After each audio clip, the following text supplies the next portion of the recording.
மகரம் ராசிக்காரங்களுக்கு டிசம்பர் 8ல இருந்து 14ஆம் தேதி வரைக்கும் இந்த வாரம் எப்படி இருக்க போகுதுன்னு வாங்க ஒரு சின்னதா ஒரு பார்வை பார்க்கலாம். பாருங்க, இந்த வாரம் முழுக்க உங்க ராசி அதிபதி சனியோட ஆதிக்கம் தான். இதனால நீங்க செய்யற செயல்கள்ல ஒரு தெளிவு இருக்கும், பலன்களும் கரெக்டா கிடைக்கும். ஆனா சில விஷயங்கள்ல கொஞ்சம் கவனமாவும் இருக்கணும். சரி, முதல்ல உங்க வேலை அப்புறம் பண விஷயத்தை பத்தி பார்க்கலாம். இந்த வாரம் சனியோட பலத்தால உங்க கையில ஒரு பவர் இருக்கும். அதனால நீங்க லீடர்ஷிப் எடுக்கிறதுக்கு இது ஒரு சரியான டைம்னு சொல்லலாம்.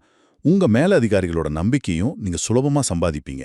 குறிப்பா நீங்க டெக்னிக்கல், கவர்மெண்ட் இல்ல ஐடி ஃபீல்ட்ல இருந்தீங்கன்னா உங்களுக்கு ரொம்பவே நல்ல அனுகூலம் இருக்கு. வாரத்தோட பிற்பகுதியில பண வரவு நல்லாவே இருக்கும். திடீர்னு செலவுகள் வந்தாலும் கவலைப்படாதீங்க. நீங்க முன்னாடி செஞ்ச இன்வெஸ்ட்மெண்ட்ஸ் இப்போ உங்களுக்கு கை கொடுக்கும். அடுத்து ரெண்டாவதா உங்க உறவுகள். கல்யாணமானவங்களா இருந்தா கணவன் மனைவிக்குள்ள அந்த அண்டர்ஸ்டாண்டிங் நல்லா வளரும். இன்னும் சிங்கிளா இருக்கீங்களா? கவலைப்படாதீங்க. ஒன்னும் ஆஃபீஸ்ல இல்லனா ஃப்ரெண்ட்ஸ் மூலமா ஒரு புது உறவு வர்றதுக்கு வாய்ப்பு இருக்கு. அப்புறம் குடும்பத்துல ரொம்ப நாளா எடுத்துட்டு இருந்த சொத்து பிரச்சனை எல்லாம் ஒரு முடிவுக்கு வரும். ஆனா ஒண்ணு, ஹெல்த்ல மட்டும் கொஞ்சம் கவனம் தேவை. சனியோட தாக்கத்தால மூட்டு வலி, முதுகு வலி வரலாம்.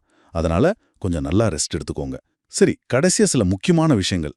இந்த வாரத்துல டிசம்பர் 11, 13 அப்புறம் 14 இந்த 3 நாட்களும் உங்களுக்கு ரொம்ப லக்கி டேஸ்.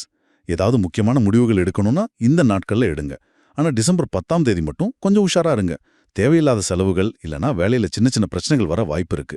இந்த வாரத்தோட ஒட்டுமொத்த நன்மைகளுக்கும் சிம்பிளா ஒரு பரிகாரம். சனிக்கிழமை அன்னைக்கு சனீஸ்வர் கோயிலுக்கு போய் ஒரு எண்ணெய் விளக்கேத்துங்க.